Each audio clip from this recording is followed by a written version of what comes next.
usar procesos de ortogonalización de Gram-Schmidt, ¿no? En dimensión infinita, numerable, ¿no? Dimensión infinita, numerable. Entonces, también dijimos que debe de estar por aquí cerca, que aquí está, esto es una base ortonormal del espacio de funciones continuas definidos en la circunferencia unitaria, y que este conjunto es una base ortonormal del conjunto L2 de N. Y recordemos que también puse como comentario que este espacio es un espacio de Hilbert, ¿no? L2 de N. Este no es un espacio de Hilbert, pero L2 de N sí lo es. Bueno, y les recuerdo rápidamente el teorema importante, digamos, mucho de todos esos preliminares que estuvimos haciendo y viendo, pues era básicamente para poder llegar a este resultado, digamos que es un resultado muy importante. Y entonces lo que dice, voy a repetir como algunas ideas y ver un primer paso en la demostración, que es importante, que básicamente que si tenemos un espacio con producto interior que sea separable, entonces existe un espacio de Hilbert y una isometría, de tal manera que esa isometría manda a ese espacio con el que empezamos, V, lo manda isométricamente en un subespacio denso de ese espacio de Hilbert. Eso es lo que dice este resultado. Y luego satisface cierto tipo de unicidad, ¿no? En un cierto sentido, o una cierta propiedad universal, digamos, ¿no? De las completaciones. En el siguiente sentido, que si tenemos otro espacio, esto se explica muy bien aquí en el diagrama, si tenemos otro espacio de Hilbert, H', y tenemos otra aplicación, otra isometría desde B a este espacio, entonces aquí se puede definir una aplicación que resulta ser un isomorfismo entre espacios de Hilbert. O sea, es un isomorfismo, digamos, de espacios vectoriales, pero además es una isometría, ¿no? Es un isomorfismo isométrico entre espacios de Hilbert. Entonces, eso es lo que quería recalcar. Y luego, tenemos un espacio B con producto interior separable. Lo que dice uno de los resultados anteriores es que tiene una base numerable, ¿no? Ahí está. Siempre podemos elegir o podemos construir una base ortonormal numerable. Y entonces nada más les recuerdo cómo estuvo esta idea de la demostración. Definimos simplemente, como tenemos el producto interior, si escribimos a B como en la forma AN por B sub N, con los elementos de la base, entonces los coeficientes de B son básicamente el producto interior de B con los elementos de la base. El coeficiente enésimo resulta exactamente ese resultado de aplicar el producto interior de B con el correspondiente elemento de la base. Y la demostración es la usual que se hace, digamos, en álgebra lineal. Y luego definimos L2 e hicimos esta asignación, ¿no? Entonces dijimos que la asignación era, yo tomo un elemento B en B y le asocio la sucesión de coeficientes. La sucesión de coeficientes. Entonces, apoyados en un resultado tipo de desigualdad de Bessel, lo que terminamos concluyendo es que esta sucesión está en L2.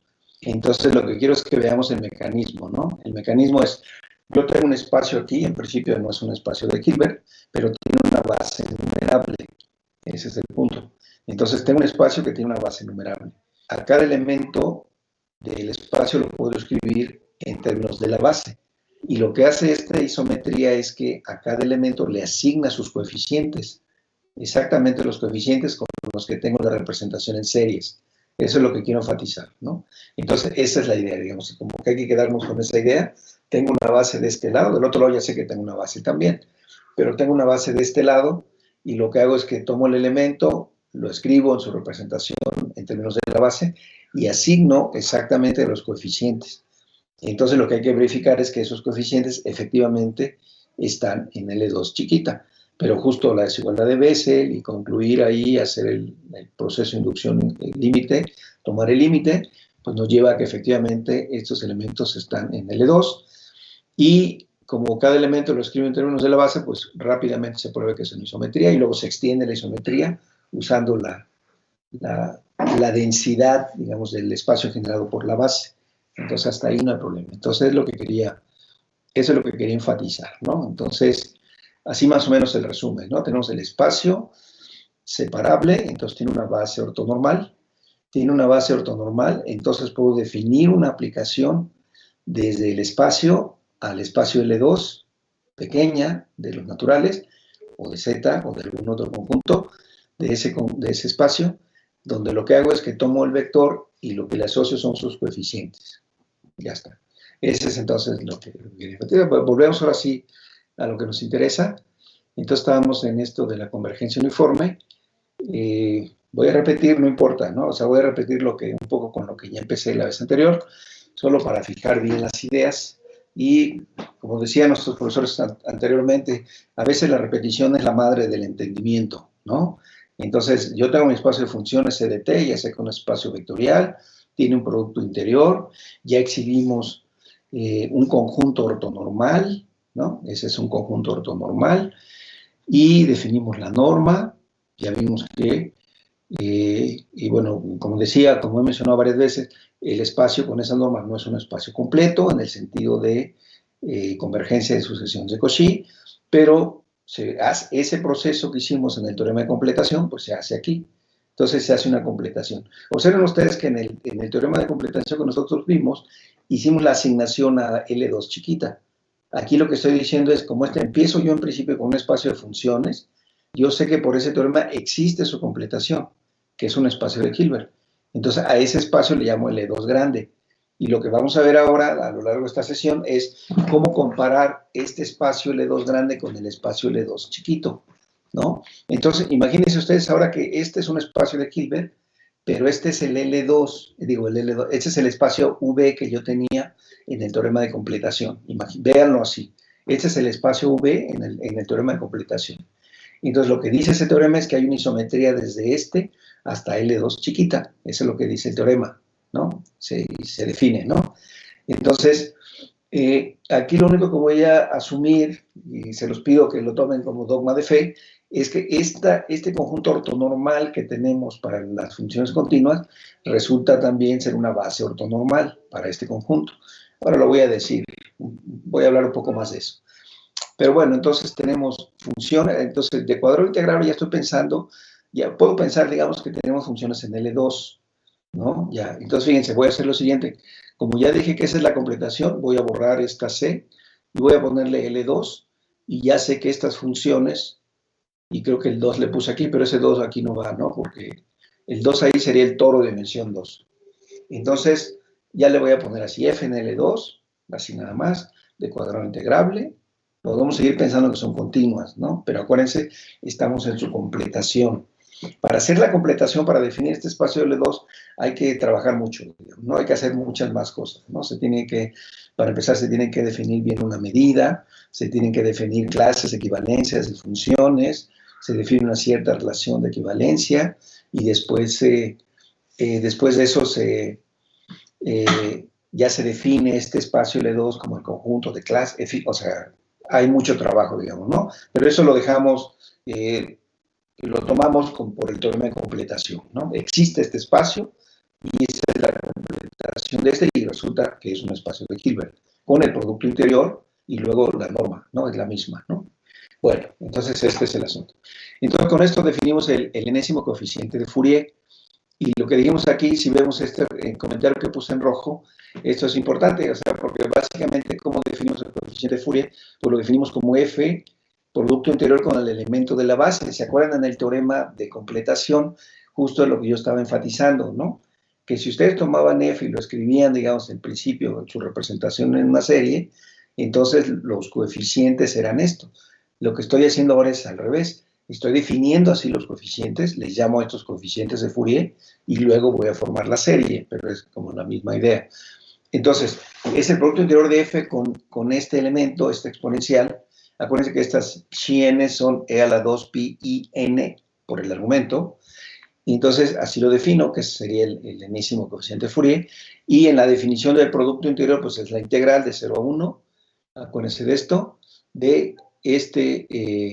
En esta definición, pues sería f por el conjugado de chi n. El conjugado de este exponencial, pues es e a la menos chi n, ¿no? Esa es variable compleja elemental.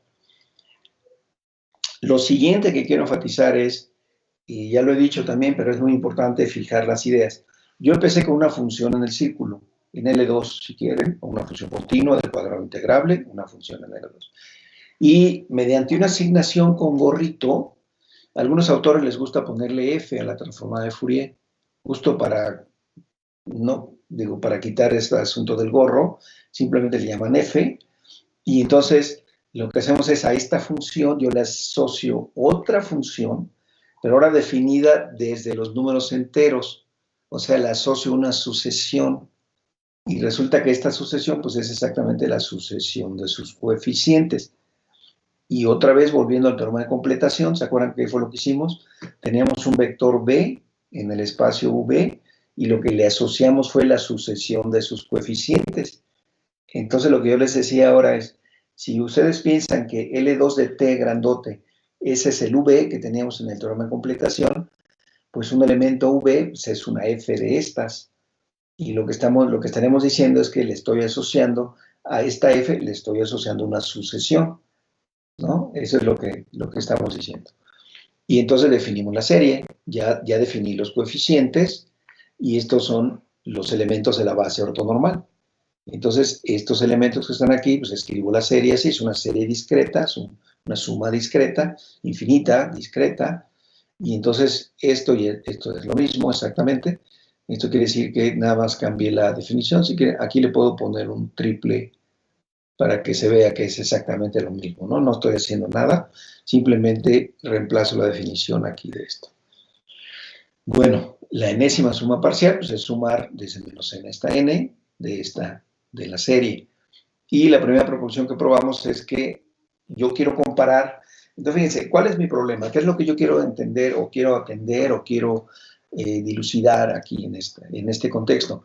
Lo que quiero ver es si la serie de Fourier así planteada aproxima a F. O sea, si F coincide con su serie de Fourier. Como lo dije desde el inicio, resulta que si uno piensa, por ejemplo, en otro tipo de convergencia, como convergencia puntual, eso no necesariamente pasa. Ese ejemplo lo exhibió Dirichlet desde el año 1837, una cosa así. Entonces eso no pasa.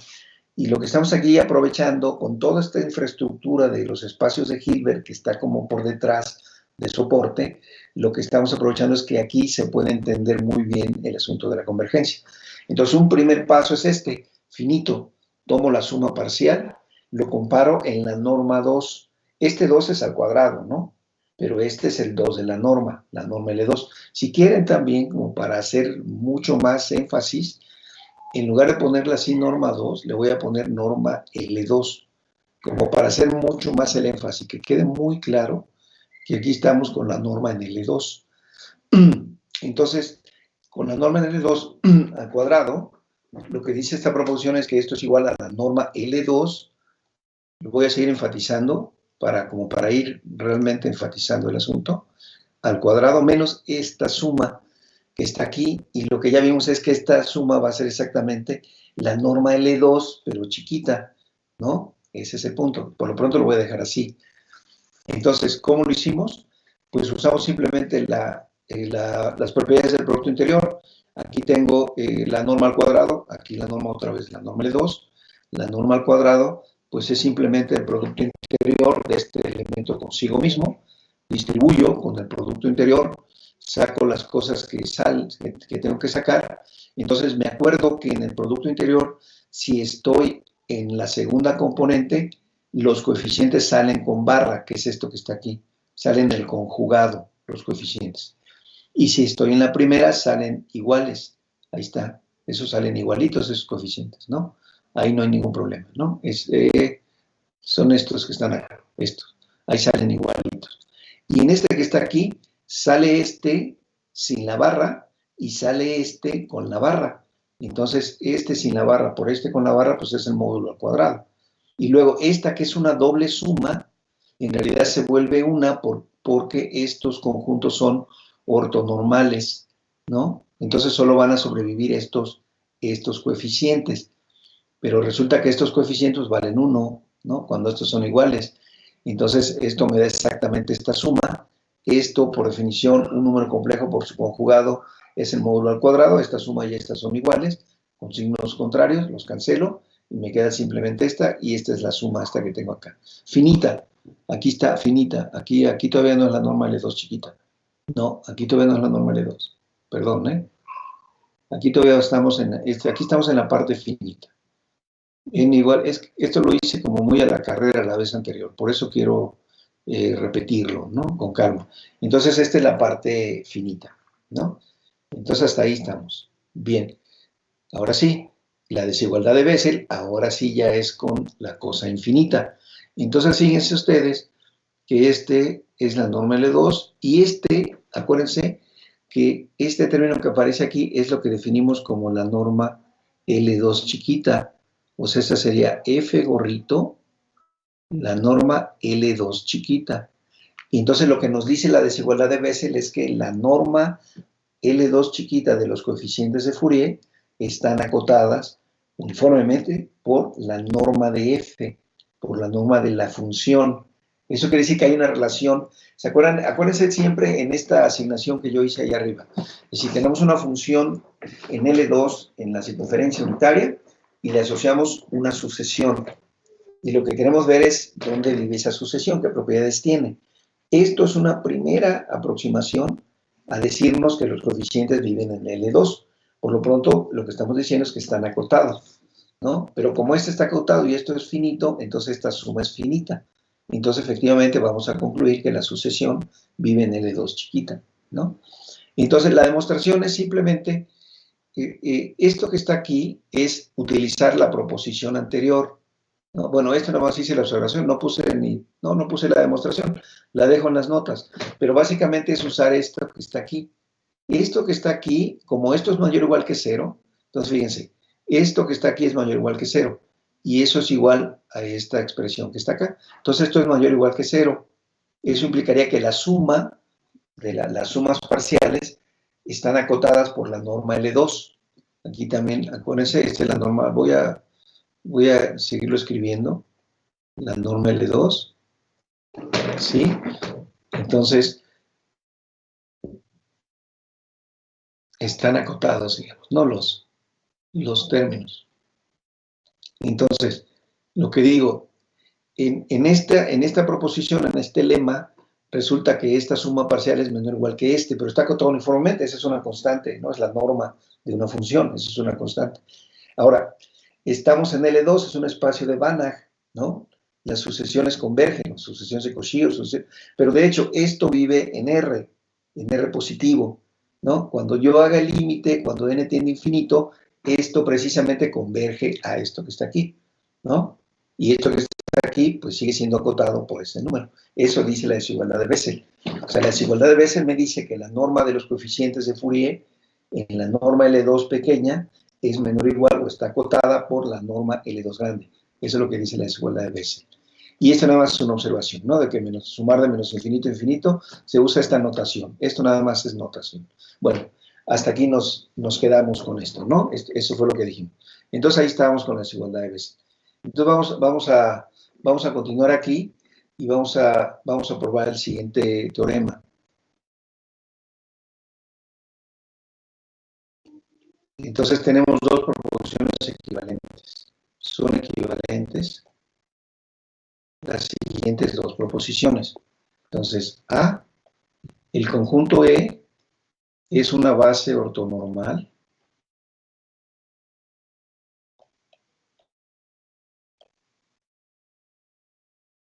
de L2.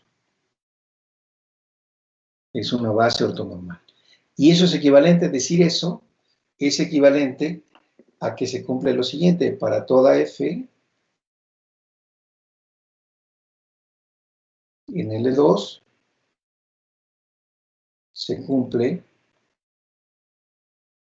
Entonces, fíjense, se cumple esta propiedad que tenemos aquí, que en la desigualdad de Bessel se vuelve igualdad.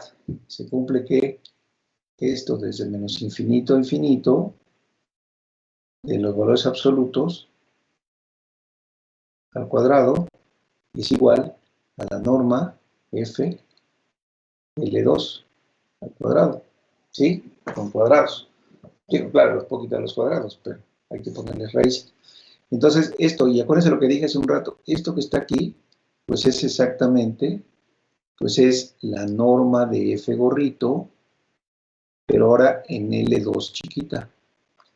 Entonces, fíjense, lo que dice esta proposición, estas primeras dos, es que la norma L2 chiquita es igual a la norma L2 grande. La desigualdad de Bessel me decía que había una desigualdad aquí. Y lo que esto dice es que si se tiene una base ortonormal, entonces esto es igual. Y también se cumple una propiedad similar con el producto interior. Y para toda FG en L2 se cumple. Entonces ahora se cumple con el producto interior. La suma n desde menos infinito a infinito de f gorrito n con g gorrito n conjugado es igual, fíjense, al producto interior de f con g. Entonces, esto que está aquí, como f y g están en L2, este es el producto interior en L2. Y esto que está aquí es el producto interior, ¿en dónde? Pues en L2 chiquita. O sea, este es f gorrito, coma g gorrito, en L2 chiquita. Es esta parte que está aquí. Entonces, lo que dice esta proposición es que ese equivalente es lo mismo.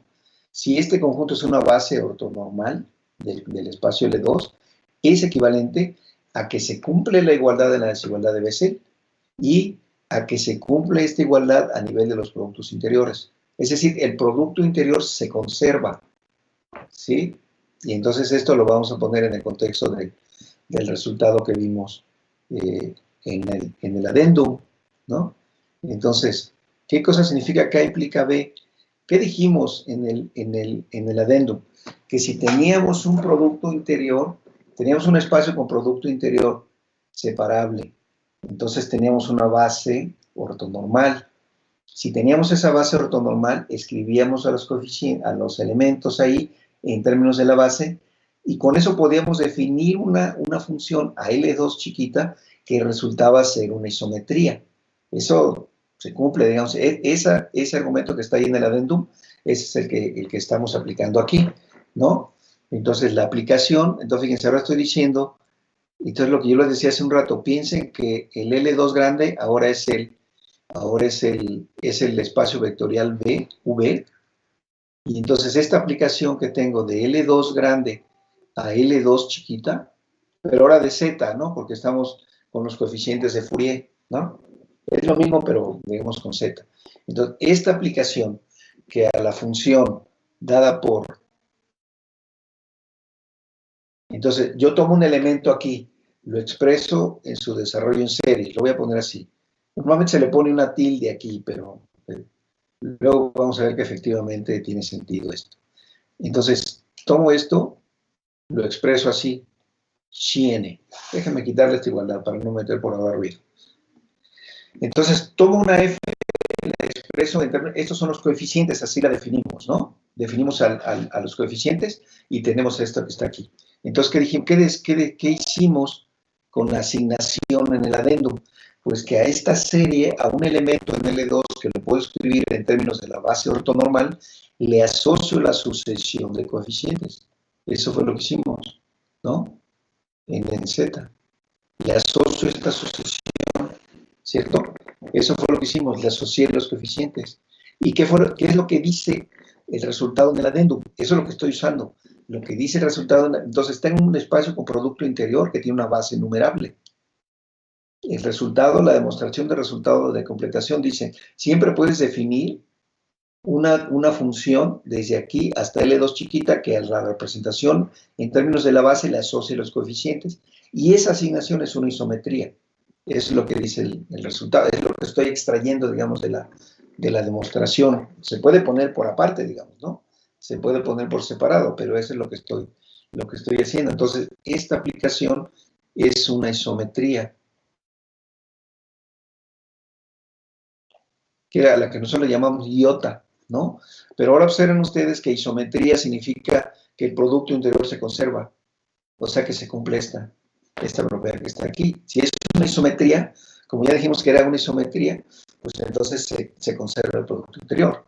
Pero también se conserva la norma, pero también se conserva el producto interior, por definición, digamos, ¿no? Porque esa es justamente la definición del producto interior, ¿no? Aquí lo tenemos con la integral, Entonces la integral, no sé qué, me da esto que está aquí, tiene que ver con la norma, digamos, ¿no? Está relacionado con la norma. Si yo lo meto en la definición del producto interior, me da la integral, me da los coeficientes de las funciones, y entonces luego le asocio, comparo, digamos, con esta serie, digamos, ¿no? Entonces, hay algún paso por ahí adicional, pero créanmelo, ¿no? Es cierto. Es una isometría, y entonces esto quiere decir que, nada más voy a poner la primera expresión, voy a poner esta, entonces quiere decir que la norma de f L2 grande es igual a la norma de los coeficientes de Fourier L2 chiquita. Eso quiere decir que algo sea una isometría, ¿no? La asociación, esta asignación que yo le llamé iota, le llamé iota, ¿no? En el adendum, le llamé iota. Entonces, esta asignación quiere decir que si yo tomo una f, la aplico y le calculo su norma, es lo mismo que la norma de la f, que es esta que está aquí, ¿no? De hecho, estrictamente debería poner, como siempre lo he puesto, ponerlo al revés. O sea, poner aquí la norma L2 chiquita y aquí la norma L2 grandota. Aquí es la norma de los coeficientes y aquí la norma L2. Esto que está aquí, ¿no? Cuadrado, si quieren. Que es lo que me da la suma que está allá. Pero entonces, esto que está aquí, entonces dijimos es esto que está acá, ¿no? Esta suma al cuadrado, ¿no? Ok, muy bien. Entonces, eso dice esta proporción. Entonces, de implica, aquí lo que vamos a hacer es, vamos a usar contrapositiva, o sea, procediendo por contrapositiva.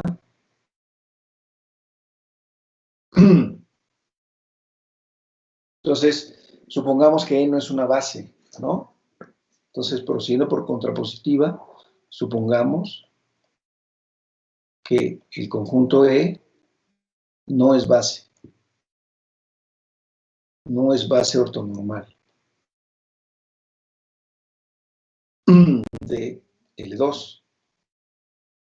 Bueno, si no es base ortonormal, quiere decir que existe al menos un elemento que no voy a poder escribir en términos de esa base, ¿no? O que sus coeficientes son cero, no lo puedo representar. Entonces quiere decir que existe un elemento diferente de cero, que no es la función idénticamente de cero, diferente de cero, de la función idénticamente de cero,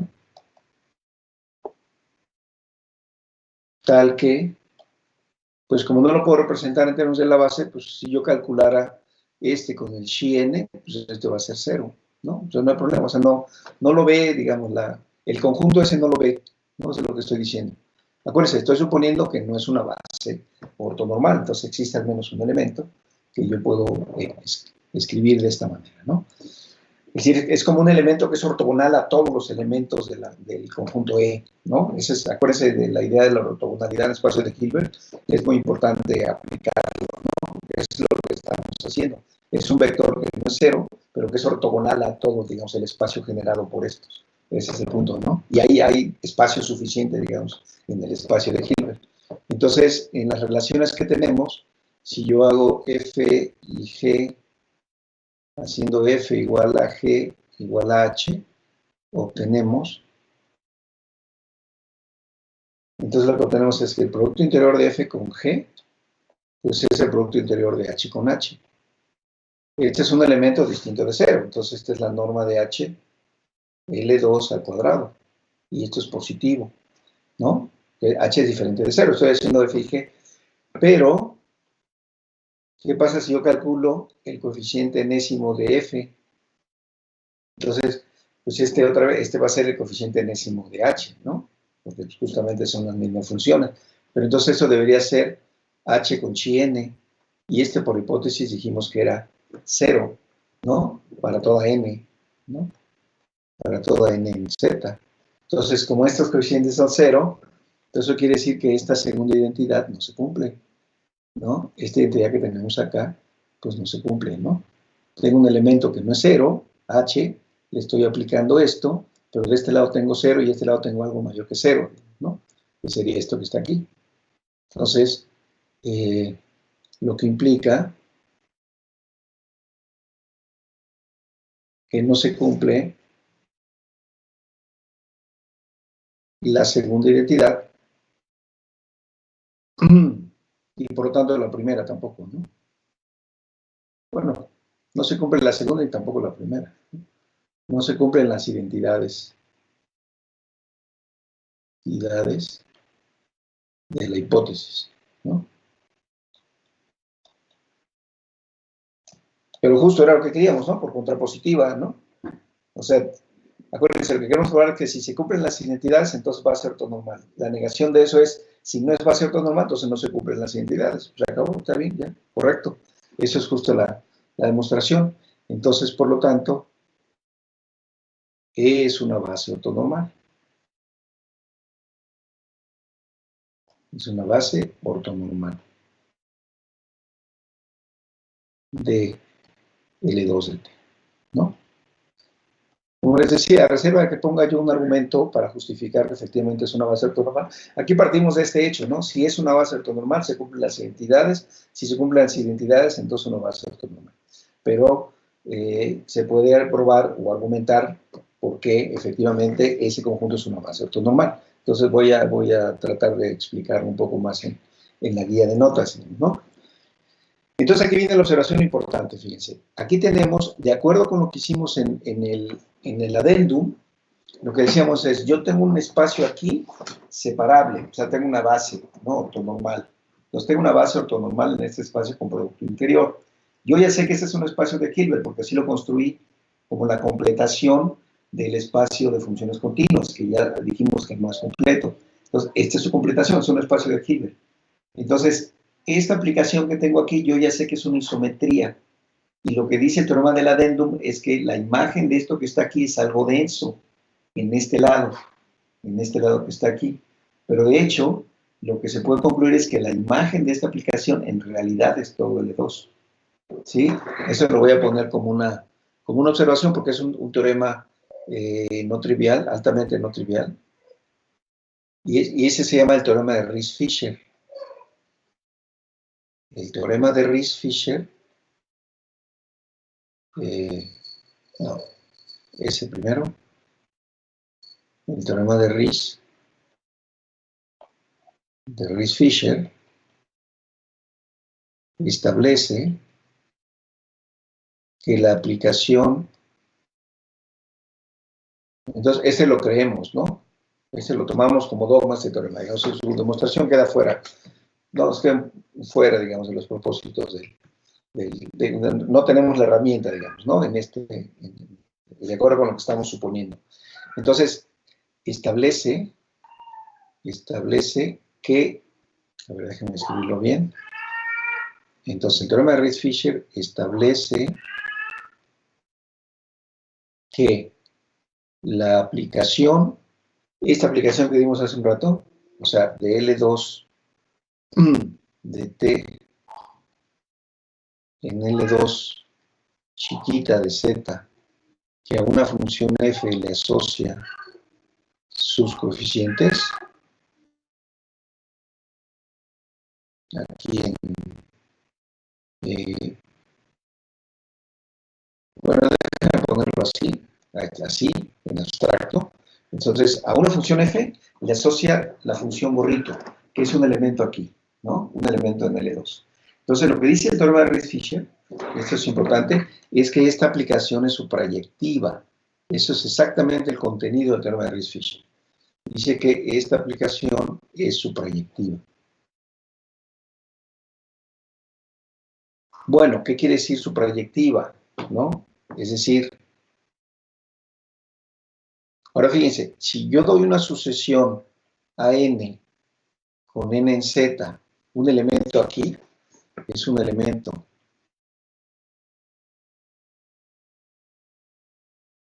en L2, en esta L2 chiquita.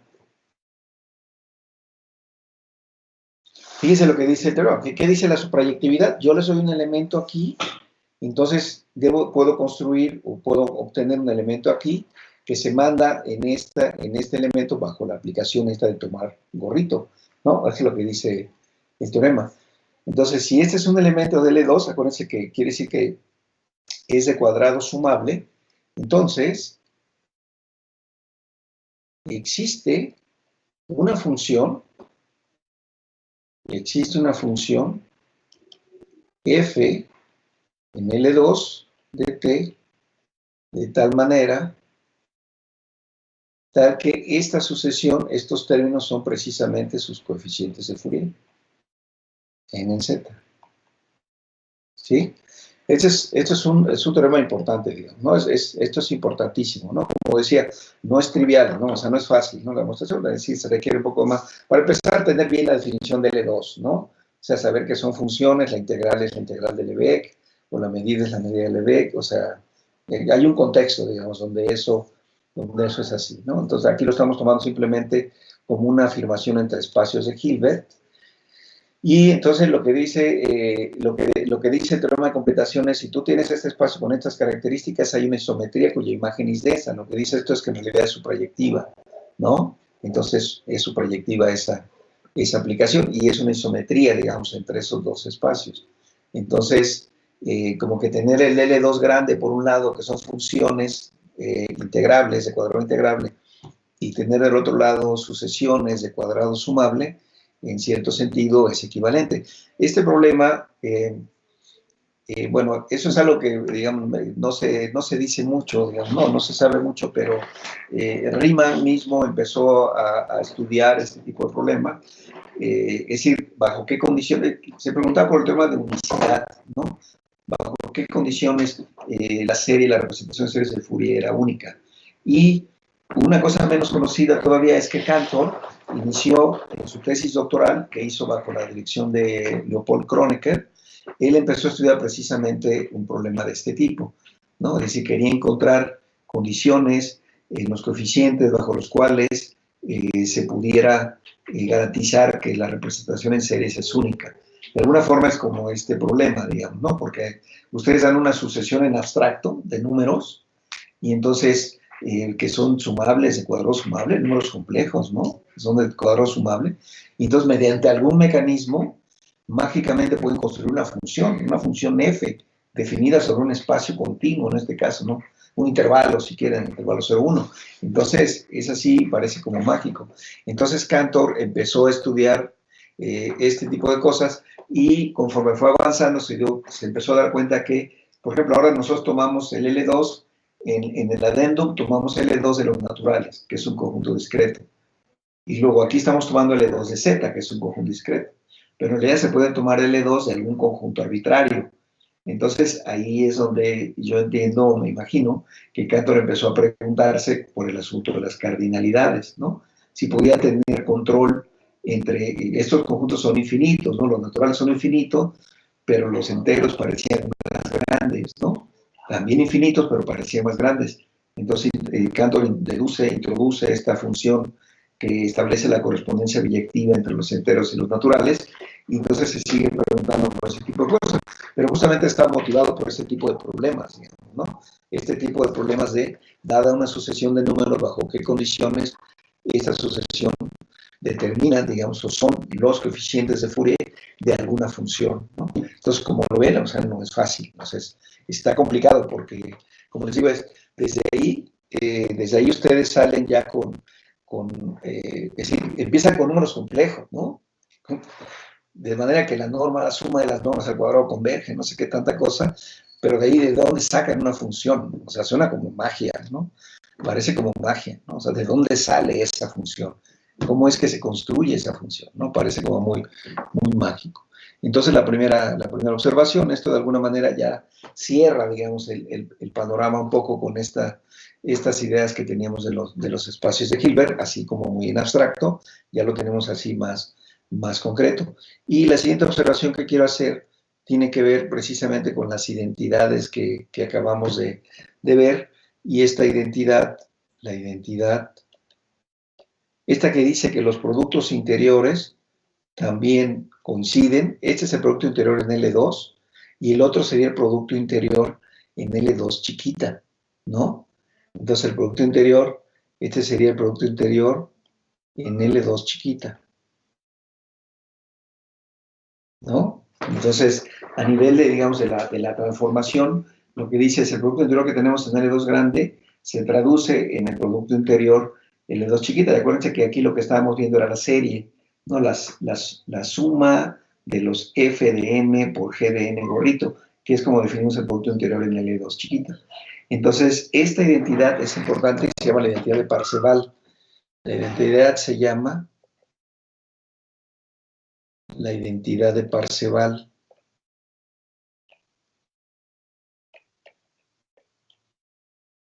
Entonces, esto es otra cosa importante, ¿no? Que aparece siempre, que seguramente los han visto en los libros, esos nombres aparecen como en todos lados, ¿no? Y en particular, si aquí hacemos f igual a g, pues tenemos la igualdad de las normas.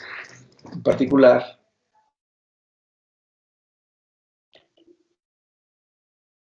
si hacemos f igual a g, pues entonces tenemos la identidad de que ya dijimos en las normas. O sea, se ve lo de la isometría, ¿no? Que la norma de f en la norma 2, le voy a seguir poniendo cuadrados, es la norma de la función en L2 con cuadrados, así lo voy a dejar. Entonces, esta norma aquí es la misma que esta norma acá, y acuérdense que esta es la serie, ¿no? La serie que converge, ¿no? De cuadrado sumable. Bueno, entonces aquí, hasta aquí, digamos, esas dos observaciones, ¿no? Que son muy importantes. Entonces tenemos, por un lado, la identidad de Parseval, que este es muy importante. Bueno, este teorema, digamos, de Riesz-Fischer.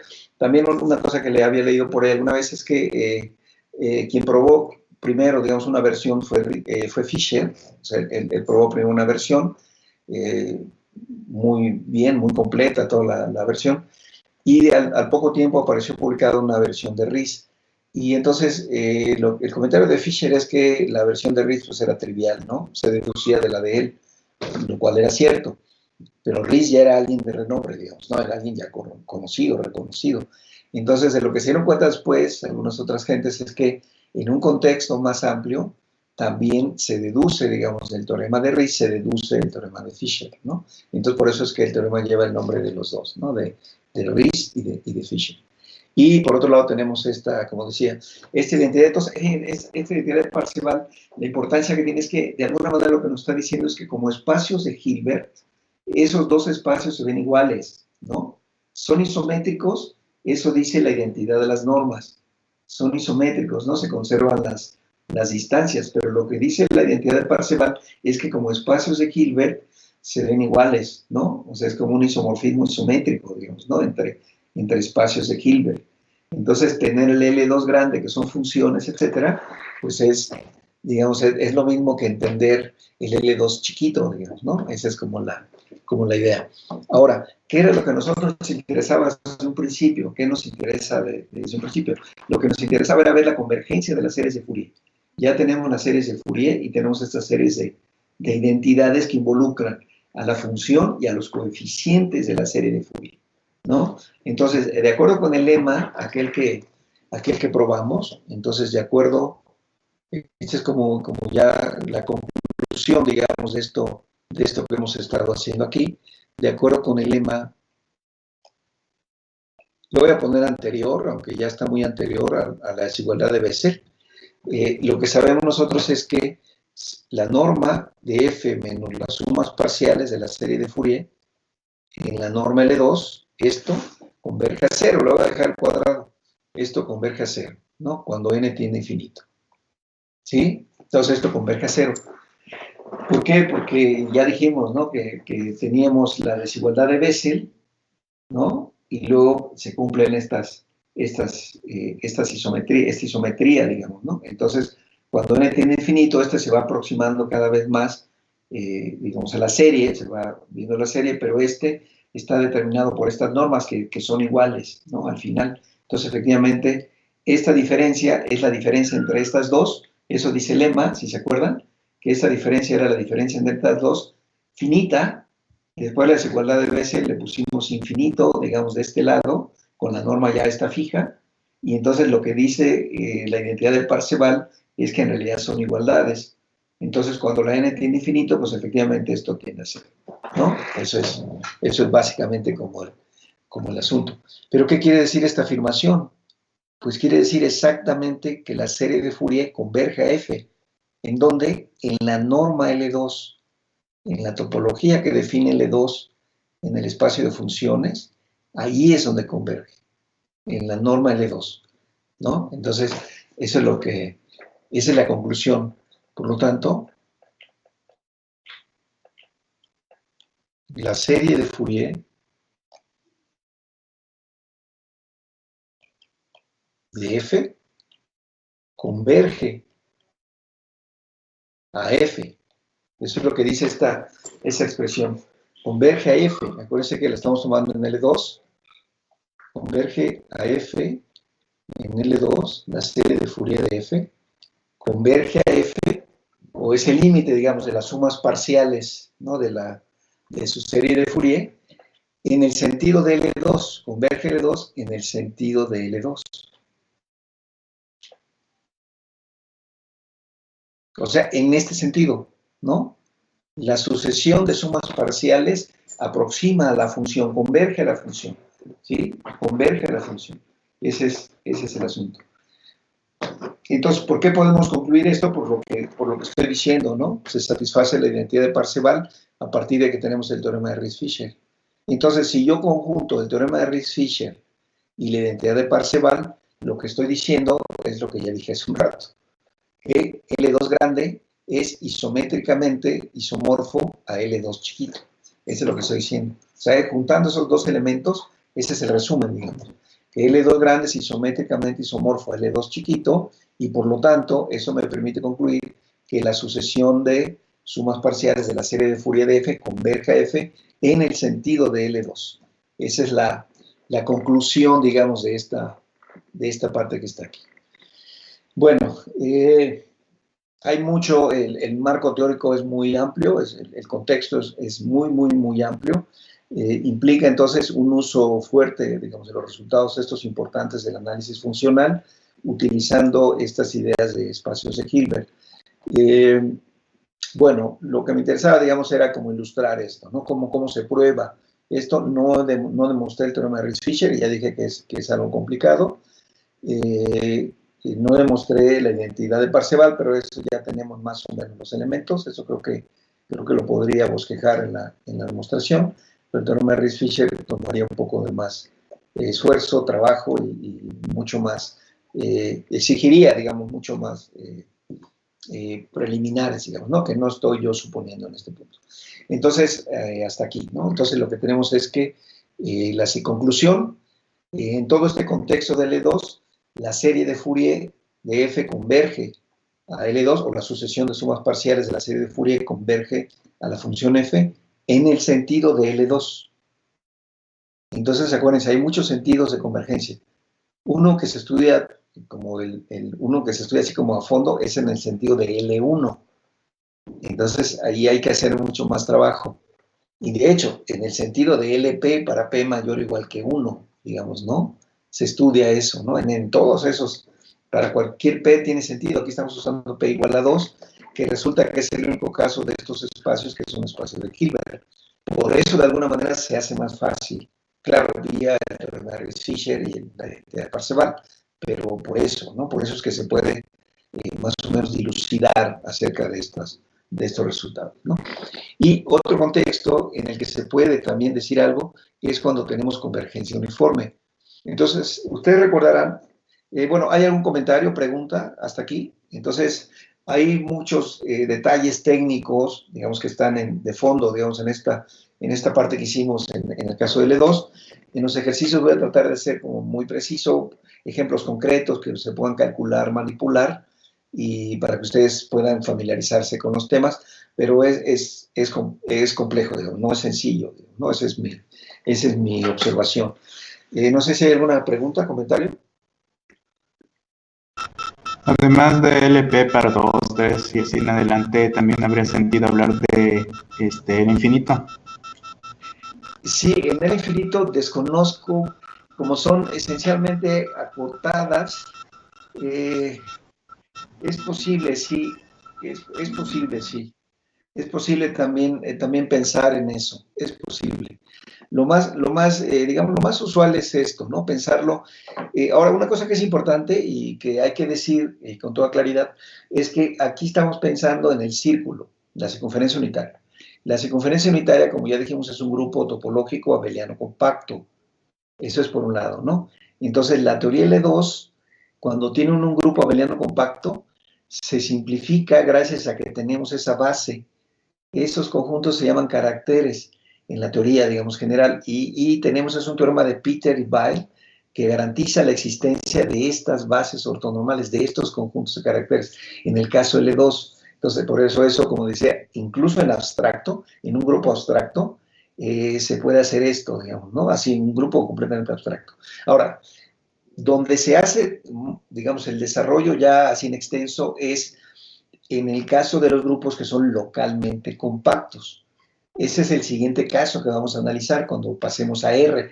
Ahora vamos a pensar en R, pero ya no vamos a pensar en funciones periódicas, sino vamos a pensar en funciones ya definidas en todo R. Entonces ya no se tienen las mismas propiedades que teníamos con el círculo. El R ya no es compacto, es localmente compacto. Es un grupo topológico abeliano, pero localmente compacto. Entonces ya estos coeficientes de Fourier ya van a ser diferentes.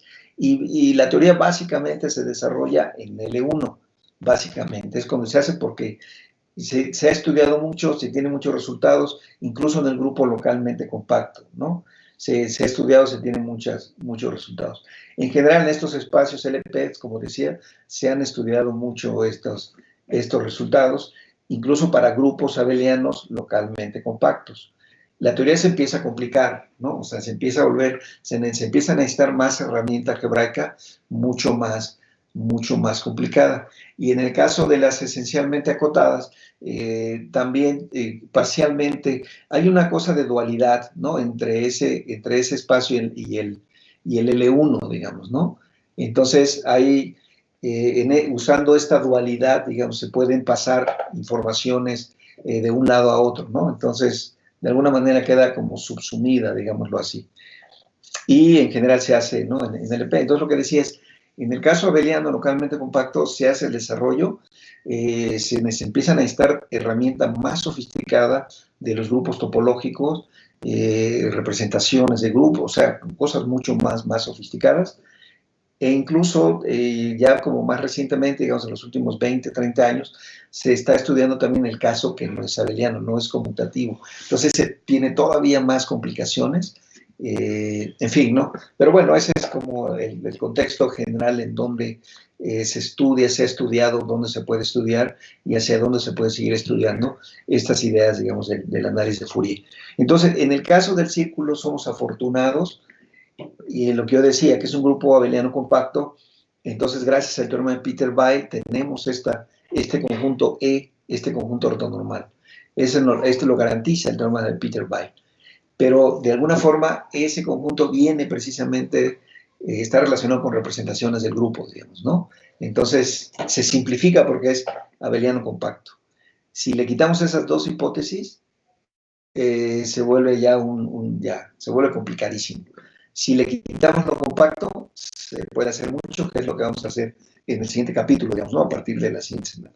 Bueno, quiero comentar algunas cosas de la convergencia uniforme. Ustedes se acuerdan, la mayoría de ustedes ya llevó un curso de análisis, posiblemente 2, y se acuerdan que cuando estudiaron sucesiones y series de funciones, había también algunos tipos de convergencia. Uno era la convergencia puntual, que era como el primer tipo de convergencia, y de las primeras cosas que ustedes aprendieron es que es un tipo de convergencia que no es muy robusto, digámoslo así, de esa manera. Y entonces se introduce otro tipo de convergencia más fino, que es el que se llama convergencia uniforme. Y son famosos, también hay por ahí algunos ejemplos muy famosos de sucesiones de funciones que convergen puntualmente, pero que no convergen uniformemente. ¿Alguien se acuerda de ese ejemplo? Hay un ejemplo muy clásico, incluso en el intervalo 0,1. ¿Alguien se acuerda de ese ejemplo? ¿Cuál es ese ejemplo? X a la n. Exactamente, ¿no? X a la n. Entonces, X a la n es una, si ustedes toman la sucesión de funciones fn de x igual a X a la n con X en el intervalo 0,1 cerrado, lo que ustedes pueden probar es que esa sucesión converge puntualmente, pero no converge uniformemente. Entonces, la convergencia uniforme es más fina, digamos, ¿no? Si tienen convergencia uniforme, por supuesto, eso implica lo otro, eso es trivial, pero al revés no. Entonces, sin embargo, la convergencia uniforme es un buen tipo de convergencia, ¿no? Y en este contexto vamos a ver que efectivamente es un buen tipo de convergencia. Recuerdo así muy rápidamente, recordemos que una sucesión de funciones, ¿no? Por supuesto, estamos hablando siempre de funciones, sucesiones de funciones, fn, n mayor o igual que 1, si quieren en el círculo o en el intervalo 0, 1, en este conjunto, converge uniformemente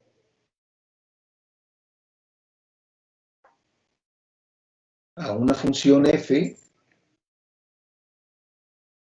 si para toda épsilon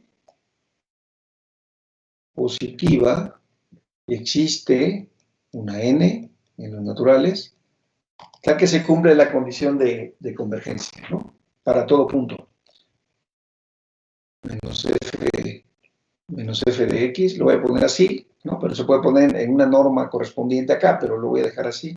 Este es menor o igual que epsilon, ¿no? Para toda x, digamos, en el intervalo 0, 1, ¿no? Acuérdense que tenemos funciones periódicas de periodo 1. Y el punto con la convergencia uniforme es que el epsilon no depende de los puntos, ¿no? No depende del x. Entonces, el epsilon queda como libre, la n, digamos, solamente depende de epsilon, no depende de los puntos.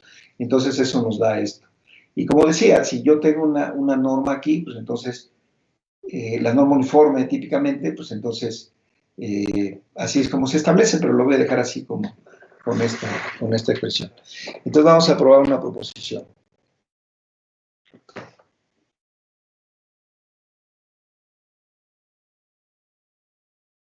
Entonces, fíjense, vamos a tomar y vamos a ver que si una sucesión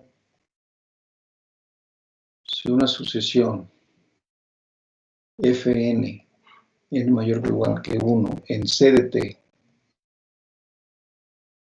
converge. Ajá. Bueno, en L2 lo voy a poner. En L2 de T. Es decir, funciones de cuadrado integrable, digamos, ¿no? Si tenemos una sucesión de funciones de cuadrado integrable, ¿no? Que convergen uniformemente a una función, si una sucesión converge uniformemente a alguna función f, ¿no? Evidentemente en L2 pues es un espacio Hilbert, entonces f n converge en el sentido de L2 a f en el sentido en L2, en el sentido de L2 o en L2. O sea, en la norma, en la topología de la norma.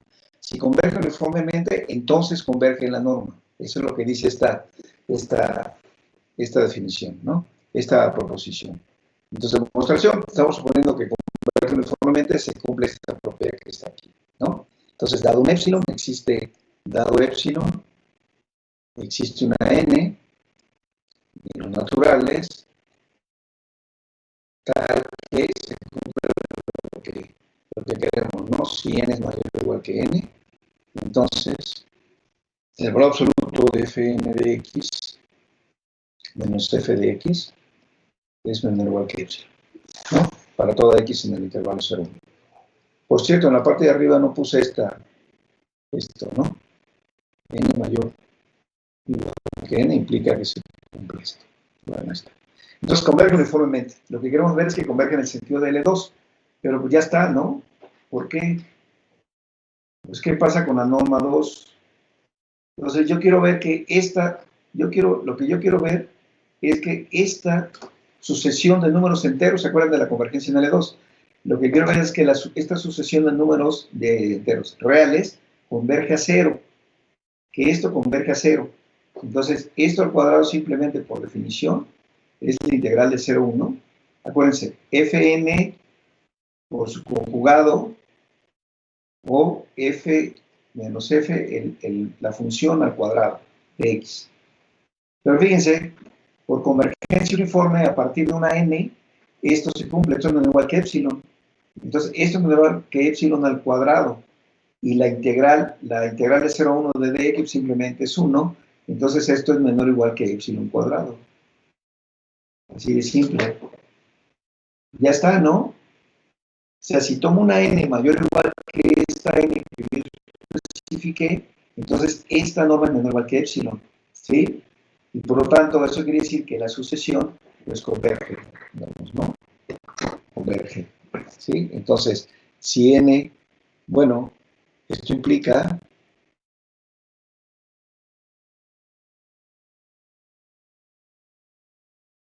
que esta sucesión fn menos f en la norma L2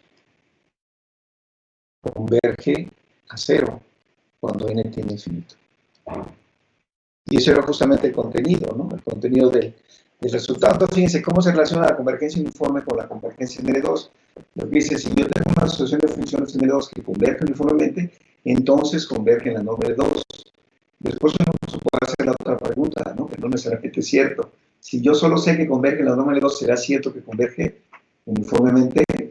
¿O qué tipo de convergencia puedo deducir? Entonces voy a ver si podemos explorar ese tipo de cosas, de preguntas, y si lo podemos explorar en los ejercicios. Déjenme concluir entonces esta parte con un teorema que dice lo siguiente. Entonces ahora tomo una función, sea f en L2, tal que se cumple la condición de sus coeficientes de Fourier, ¿no? Lo voy a poner. N igual a menos infinito, infinito, del valor absoluto de f gorrito n al cuadrado, esta suma es finita. Acuérdense que esto es la norma L2 chiquita de los coeficientes de Fourier, ¿no? Quiere decir que es finita, digamos, esta cosa que está aquí, ¿no? Y entonces, lo que vamos a concluir es que la serie de Fourier de f converge uniformemente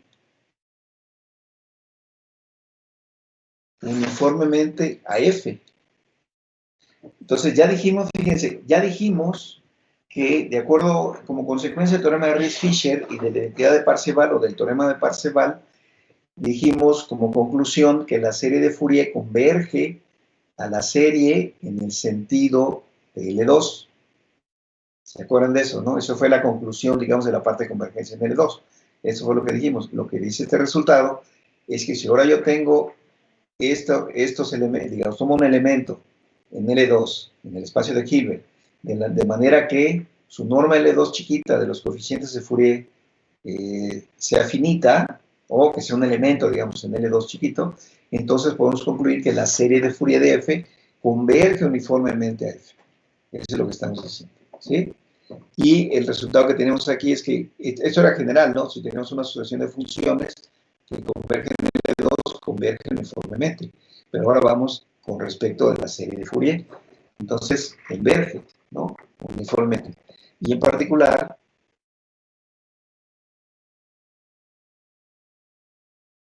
para toda x, en el intervalo 0,1, podemos escribir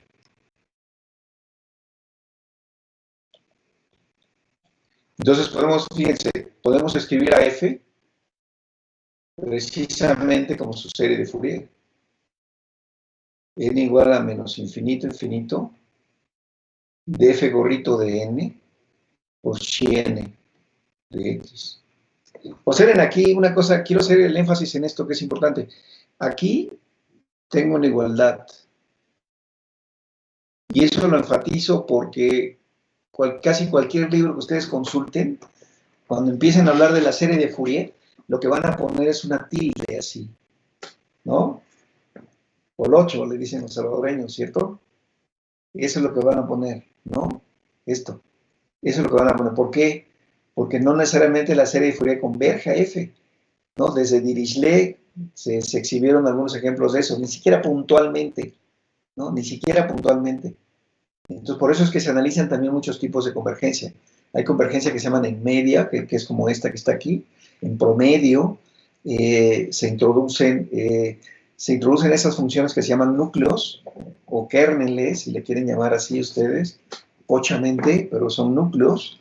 Entonces se introducen esos para estudiar precisamente la convergencia de estas series. Entonces, ¿bajo qué condiciones ese símbolo tilde, que es el que se usa, y se puede reemplazar por una igualdad? Lo que dice este teorema es que en este caso sí se puede, ¿no? Sí se puede reemplazar.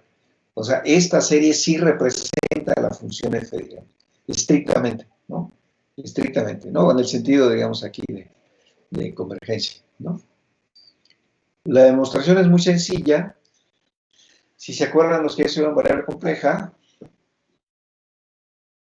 del criterio M de Weierstrass, porque esto que está aquí, en valor absoluto, estos números que están aquí tienen norma 1, porque toman valores en el círculo, son exponenciales, ¿no? Entonces, estos términos de la serie quedan acotados por estos términos que están acá, ¿no? Entonces, fíjense, ¿qué cosa es el valor absoluto de estos términos de la serie? De f gorrito n por chi n de x. Pues esto es el valor absoluto de f gorrito n por el valor absoluto, pero chi n es e a la 2 pi i n x. Estos son números que viven en el círculo, en la circunferencia unitaria, tienen norma 1. Entonces esto es 1 y entonces esto simplemente es el valor absoluto de f gorrito n, ¿no? Para toda n. Esto se cumple para toda n, ¿sí? Y para toda x. Aquí la x no importa, es para cualquier x. Para toda x y para toda n. Para toda n mayor o igual que 1 y para toda x, lo voy a enfatizar en el intervalo 0, 1. ¿Sí? Entonces, los que ya estudiaron un poco más de análisis complejo, o acuérdense de funciones reales, si eso eran sucesiones de funciones reales, entonces el criterio M de Weierstrass lo que dice es que si ustedes tienen una serie y quieren indagar su convergencia, observen si sus coeficientes están acotados y si esas cotas, la suma de esas cotas es algo finito. Pero observen ustedes que esta es la hipótesis, justamente, esa es la hipótesis, ¿no? Que esto es finito. Entonces esto en valor absoluto, pues en valor absoluto cuadrado, eso es finito. Entonces, linealmente, por el criterio M de Weierstrass, criterio M de Weierstrass, entonces la serie converge, ¿sí? La serie, concluimos que esta serie de n en z de los f gorritos de n por chi n de x, pero además dice que converge uniformemente en subconjuntos compactos del dominio y converge a una función que también es continua, ¿no? La f empezamos con una f, puse en L2, debía haber puesto sí, mejor continua, sí, porque eso me interesa, ¿no? Porque L2 contiene estrictamente, sí, son densas, ¿no? Pero sí, no, esto lo voy a reemplazar, voy a poner continuas. Sí, perdón, continuas de L2, que es nuestro espacio de funciones, ¿no? Entonces, esta serie converge, que la serie de Fourier converge uniformemente a una función continua.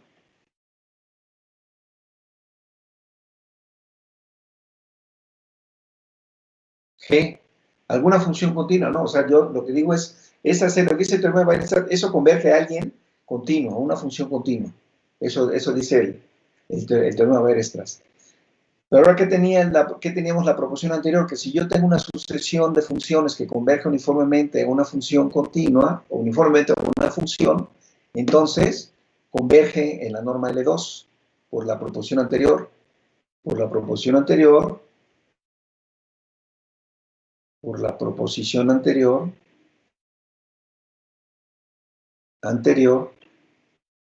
Entonces, la serie converge uniformemente y la proporción anterior dice es que esto converge en la norma L2.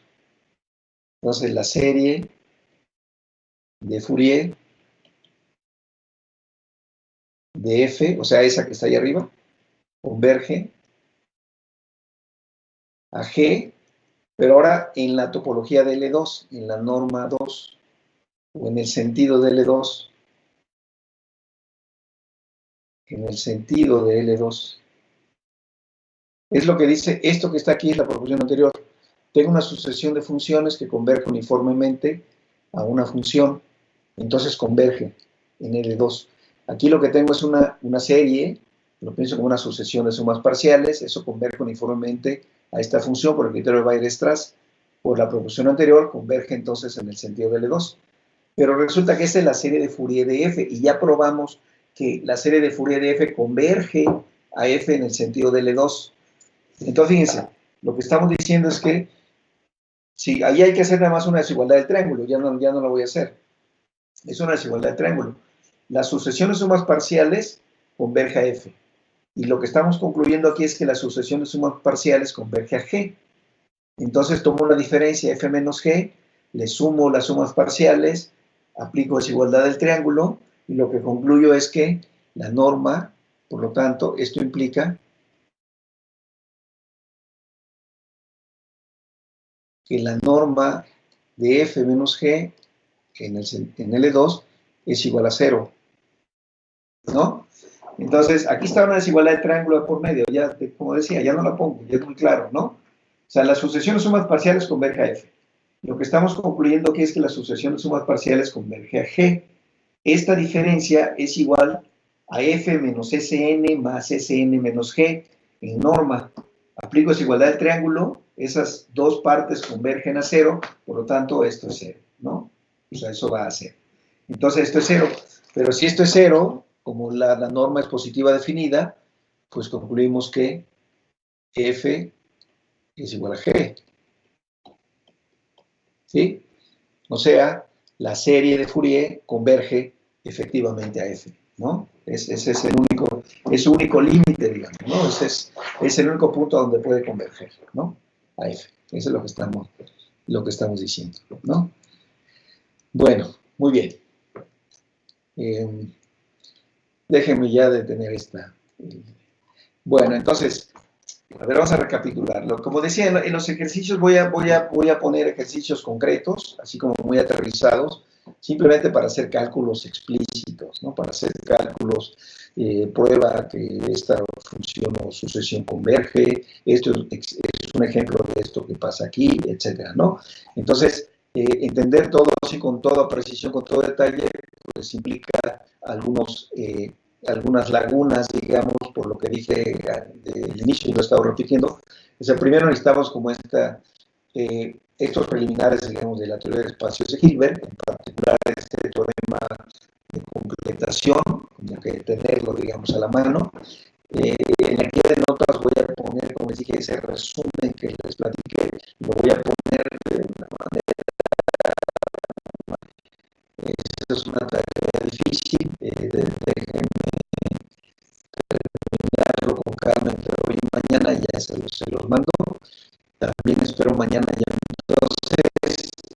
Pero entonces en los ejercicios me voy a concentrar más en cosas más aterrizadas, más concretas. Voy a ver si podemos explorar algunos hechos de la convergencia de las series de Fourier. Esto que les decía, ¿no? Por ejemplo, este ejemplo de Dirichlet, ¿no? Que ni siquiera converge puntualmente, ¿no? Existe un ejemplo en donde la serie de Fourier ni siquiera converge puntualmente. Entonces, ese es un primer tipo de convergencia que aprendemos. Entonces, si ese no funciona, como que dice, bueno, quién sabe qué cosa sí vaya a funcionar.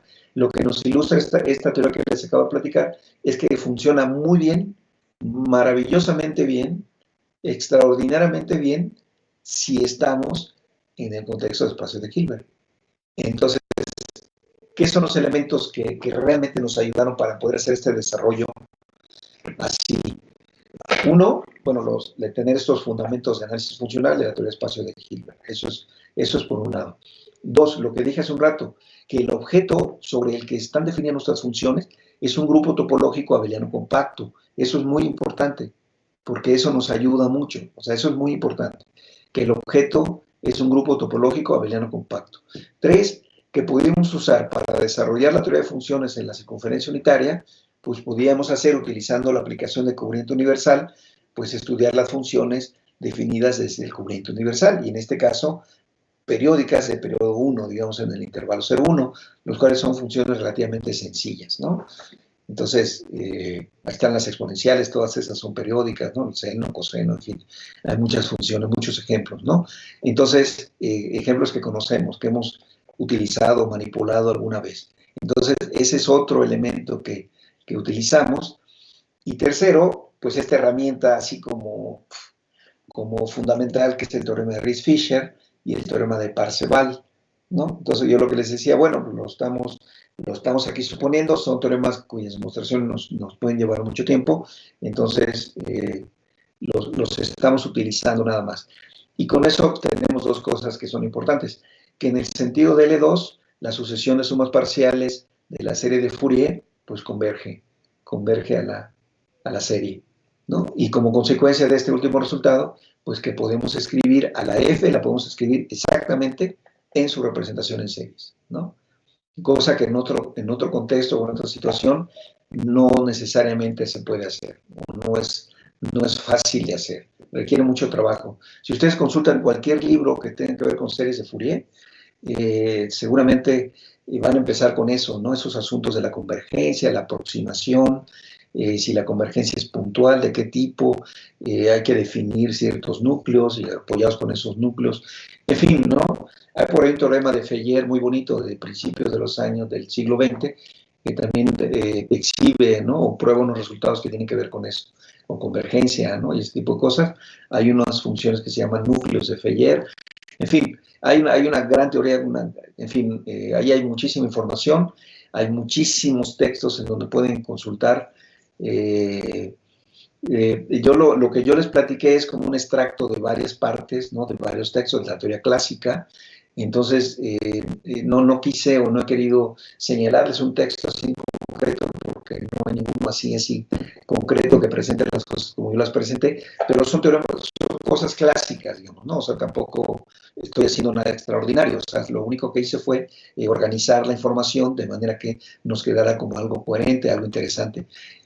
Para los que ya tienen más experiencia con análisis, mi recomendación sería que vayan a leer el libro de Rudin, el 2, el Real and Functional Analysis, y ahí viene bastante bien explicado todo esto que yo les dije, ¿no? Pero no se los recomiendo, digamos, porque no es un libro fácil, digamos, ¿no? Para empezar, pero además implica ya que tiene noción de la teoría de Lebesgue. Eso es como la otra cosa, ¿no? Entonces, por eso mejor no los impulso para que lo consulten, digamos. No es un libro extraordinario, pero no los impulso para que lo consulten, ¿no? Pero bueno, ahí está la guía de notas, se las voy a mandar. Con que queden las ideas, me parece que es importante en algún momento posterior futuro, ya ustedes por su propia cuenta podrán indagar detalles por ahí con más cuidado y profundizar un poco más en el estudio, ¿no? Que este estudio solo el estudio es, lo que a mí me interesa ahora es pasar a otra cosa, que es pasar ahora a cambiar el grupo, entonces quitarnos el contexto de un grupo abeliano topológico compacto y vamos a hacer el análisis sobre un grupo abeliano localmente compacto. Y lo mismo, si ustedes buscan análisis armónico abstracto, pues van a encontrar infinitos referencias, notas, libros, etcétera. En fin, yo voy a seguir este mismo espíritu, voy a ir escribiendo las notas con una cierta motivación, orientación, y lo vamos a hacer sobre R, ¿no? Y la siguiente vez, el martes, voy a hablar un poco del asunto de la integral. Ahora nuestro problema va a ser la integral. Ahora lo pudimos resolver con la integral de Riemann, digamos, ¿no? En la siguiente vez necesitamos dar un paso más todavía, ¿no? Porque hay algunos aspectos sutiles de la teoría. Bueno, estamos justo en el tiempo, se terminó. pues no sé si hay alguna pregunta, comentario, duda, queja, sugerencia. Podemos usar un par de minutos más. Ustedes díganme, por mi parte ya es todo. No sé si hay algún comentario, pregunta. En la parte final de esto, de la última prueba que hicimos, ¿cuál era exactamente el problema de haber utilizado L y haber no necesario cambiar las funciones continuas? Porque estábamos hablando de convergencia uniforme y decíamos que la conclusión del teorema de Weierstrass es que converge una función continua, ¿no? Entonces era como mejor pensar en funciones continuas y por estos teoremas de convergencia uniforme, si tienes una sucesión de funciones continuas que convergen uniformemente a una función, parte de las conclusiones del teorema de Weierstrass es que la función también es continua, la función límite, ¿no? Ese es el punto, ¿no? Entonces es un punto fino de la teoría y me logré dar cuenta rápido, digamos, ¿no? Afortunadamente. Si no me hubiera dado cuenta de las notas, no lo voy a escribir la guía, pero sí, ese es el punto. Ese es el punto. Bueno, no sé si hay algún otro comentario, duda, queja, sugerencia, ¿no? Entonces, mañana yo espero enviarles ya las notas, se las envío la guía de notas completas hasta lo que vimos hoy.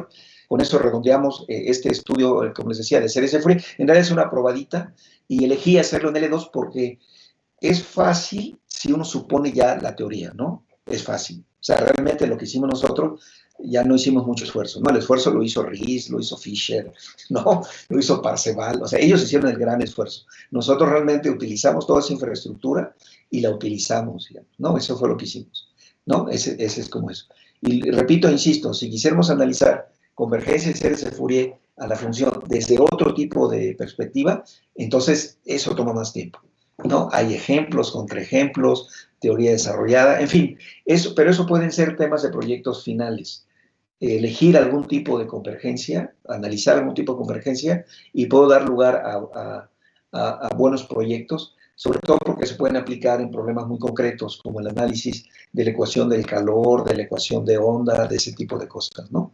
Entonces, váyanlo como fijando en el CPU, ¿no? O sea, a lo mejor como hacia el final, podría ser buena idea plantearse un proyecto final del curso pensando en estudiar tipos de convergencia de series de Fourier, ¿no? Por lo pronto, y por lo que yo quería decir, digamos, en esta parte de la teoría, ahí lo cerramos, ¿no? Nos quedamos que en L2 funciona bien, si tenemos toda la herramienta del análisis funcional referente a espacios de Hilbert, más estos teoremas de Ries-Fisher, más teorema de Parseval, que es bastante, si tenemos todo eso, funciona todo bien, fluye todo de manera muy natural, como ya lo vimos, ¿no? O sea, no, esto que vimos aquí, la exposición que yo les hice, no fue ningún alarde de genialidad ni nada por el estilo. Es simplemente la consecuencia de todo el trabajo que ya hicieron estos matemáticos extraordinarios, ¿no? Entonces, bueno, pues nos vemos entonces el martes. Pásenla bien. Buen fin de semana y seguimos ahí en comunicación. Hasta luego. Hasta luego. Nos vemos. Hasta luego. Adiós. Adiós.